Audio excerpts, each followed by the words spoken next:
ഗസാതെരുവിലെ ചോര കണ്ടേ ഞാനും എഴുതട്ടൊരു കണ്ണീർ കാവ്യം.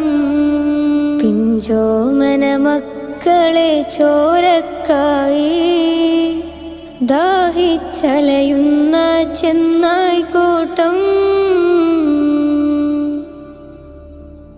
മരിച്ചത് ഞാനല്ല, നീയാണ് മുസ്ലിമേ. ഫാസിസ തടവറയിൽ അടിമയായി നിൽപ്പോ നീ.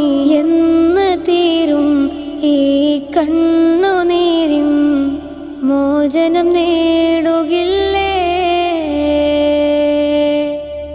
ഫലസ്തീൻ ചിരിയെന്നത് കാണാക്കിനാവല്ല, അറബിപ്പൻ വിളയുന്ന കാലം വരുന്നുണ്ട്. തഖ്വ കൊണ്ട്